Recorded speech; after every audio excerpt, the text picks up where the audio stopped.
எல்லாருக்கும் வணக்கம். நான் உங்கள் கௌசி. சர்க்கரை நோய் இருக்க எல்லாருமே நலமுடன் வாழ்வதற்காகவும் சரியான சிகிச்சையும் உணவு முறை என்னென்ன அப்படிங்கிற ஈஸி டிப்ஸ் ஒன்று கொண்டு வந்திருக்கேன். வாங்க பார்க்கலாம். நாம ஆரோக்கியமாகவும் வலுவாகவும் தெம்போட வாழ்றதுக்கு நம்ம உடம்புக்கு திசுக்கள் இருக்கு இல்லையா, அதுக்கெல்லாம் சக்தி தேவைப்படுது. இந்த திசுக்களுக்கு சக்தி எங்க இருந்து வருது அப்படின்னு பாத்தீங்கன்னா நம்ம ரத்தத்துல இருக்க குளுக்கோஸ் வழியா தான் வருது. இந்த குளுக்கோஸ் எப்படி திசுக்கள்கிட்ட கொண்டு போய் சேர்க்கிறது அப்படின்னு கேட்டீங்கன்னா, இந்த குளுக்கோஸை இன்சுலின் அப்படிங்கிற ஹார்மோன் தான் திசுக்களுக்கு கொண்டு போய் சேர்க்குது. இந்த இன்சுலின் எங்கப்பா இருக்கு அப்படின்னு கேக்குறீங்களா? நம்ம வயிற்றுக்கு பின்புறத்துல கணையம் அப்படிங்கிற ஒரு சுரப்பி இருக்கு. இதுல இருந்து தான் அந்த இன்சுலின் உற்பத்தி ஆகுது. இந்த இன்சுலினோட அளவு குறையிறப்போ நம்ம உடம்புல இருக்க திசுக்களுக்கு சரியான குளுக்கோஸ் போய் சேராம ரத்தத்தோட குளுக்கோஸோட அளவு பாத்தீங்கன்னா அதிகமாயிடுது. இந்த மாதிரி அதிகமாகறப்ப தான் சர்க்கரை நோய் அல்லது நீரிழிவு நோய்னு சொல்லக்கூடிய டயபெட்டிஸ் கிரியேட் ஆகுது. இந்த டயபெட்டிஸ் பாத்தீங்கன்னா 3 வகையா பிரிக்கலாங்க. Type 1 diabetes, type 2 diabetes, gestational diabetes அப்படின்னு சொல்லுவாங்க. இதோட அறிகுறி எல்லாம் என்ன அப்படின்னு பாத்தீங்கன்னா, அடிக்கடி யூரின் போகும், அடிக்கடி தாகம் எடுத்துட்டே இருக்கும், அதிகமான பசி வரும், டக்குன்னு வெயிட் லாஸ் ஆகும், சீக்கிரமா டல் ஆயிடுவோம், நம்ம கண் பார்வை பாத்தீங்கன்னா மங்க ஆரம்பிச்சிடும். அது மட்டும் இல்லாம அந்த வெட்டுக்காயம், சிராய்ப்பு இந்த மாதிரிலாம் வந்துச்சுன்னா அது ஆறுறதுக்கு ரொம்ப காலம் எடுக்கும். நம்ம ஸ்கின், ஈறு, அப்புறம் சிறுநீர் பை இதெல்லாம் பாத்தீங்கன்னா இன்ஃபெக்ஷன்ஸ் அதிகமாவே வரும்.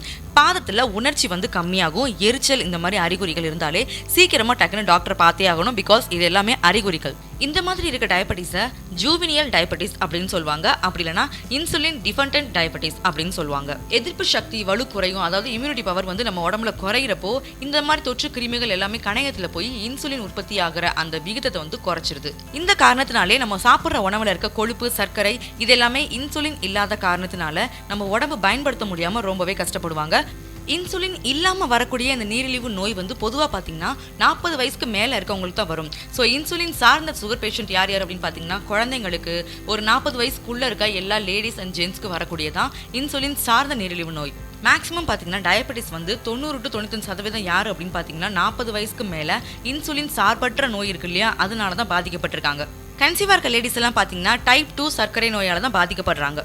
குழந்தை பிறந்ததுக்கு அப்புறமா பாத்தீங்கன்னா இந்த மாதிரி நீரிழிவு நோய் ஆட்டோமேட்டிக்காவே சரியாயிரும். ஏன்னா இன்சுலின் கம்மியானனால தான் இந்த மாதிரி சர்க்கரை நோய் வருது. ஸோ சில பேர் பாத்தீங்கன்னா அது உணவு முறையில சரி பண்ணலாம், பட் குழந்தைங்களுக்கு எதுவும் கெட்டது நடந்துருமோ அப்படிங்கிற பயத்துல அந்த உணவெல்லாம் எடுத்துக்க மாட்டாங்க. பட் குழந்தை பிறந்ததுக்கு அப்புறம் ஆட்டோமேட்டிக்கா அதுவாவே கிளியர் ஆயிடும். பிறக்கிற குழந்தைங்களுக்கு பாத்தீங்கன்னா ரத்தத்துல கண்டிப்பா சர்க்கரையோட அளவு கம்மியா இருக்கும். இந்த குழந்தைங்களுக்கு எல்லாம் பாத்தீங்கன்னா 40 வயசுக்கு மேலதான் இந்த டைப் 2 சர்க்கரை நோய் இருக்கு இல்லையா, அதோட எஃபெக்ட்ஸ் எல்லாம், சைடு எஃபெக்ட்ஸ் எல்லாமே காட்டும்.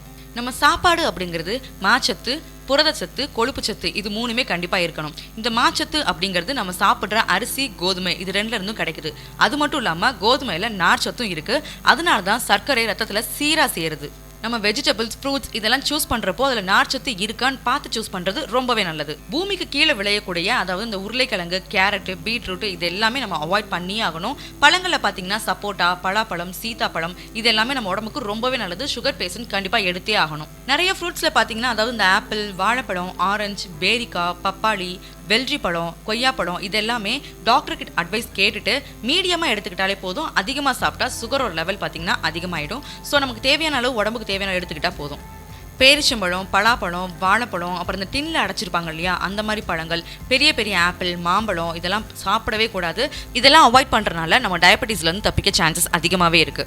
அது மட்டும் இல்லாம நம்ம சுகர் ஆட் பண்ணாம இந்த காஃபி, டீ, பால், அப்புறம் சர்க்கரை சேர்க்காம எலுமிச்சை ஜூஸ், தக்காளி சூப் இது எல்லாமே நல்ல அளவுக்கு அதிகமாகவே சாப்பிடலாம். பிகாஸ் அதில் எல்லாமே பார்த்தீங்கன்னா சர்க்கரை லெவலில் கரெக்டாக ஈக்குவலாக வச்சுக்கும். அது மட்டும் இல்லாமல் இந்த சர்பத்து, அப்புறம் சர்க்கரை வகைகள் கூட அந்த இளநீர், தேன், அப்புறம் அதாவது ட்ரிங்க்ஸ்ன்னு சொல்லுவாங்களா மது வகைகள், அது ஆப்பிள் ஜூஸ், ஐஸ்கிரீம், பாதாம், கற்கண்டு, வெல்லம், பாயாசம், முந்திரி, கடலை, கேக் இது எல்லாத்தையுமே மறந்துடுறது ரொம்பவே நல்லது.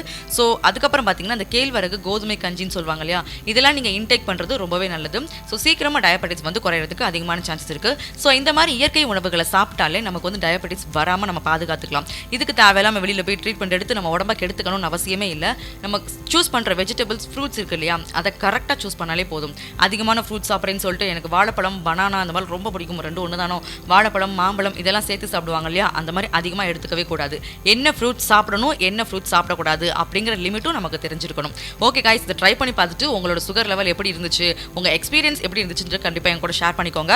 அண்ட் இந்த வீடியோ உங்களுக்கு பிடிச்சிருந்தா கண்டிப்பா லைக் பண்ணுங்க, ஷேர் பண்ணுங்க, அண்ட் உங்களோட எக்ஸ்பீரியன்ஸை கமெண்ட் பண்ண மறந்துடாதீங்க. அண்ட் இந்த வீடியோ பத்தி ஃபர்ஸ்ட் டைம் பாக்குறீங்க அப்படின்னா சப்ஸ்கிரைப் பண்ணவும் மறந்துடாதீங்க. நன்றி.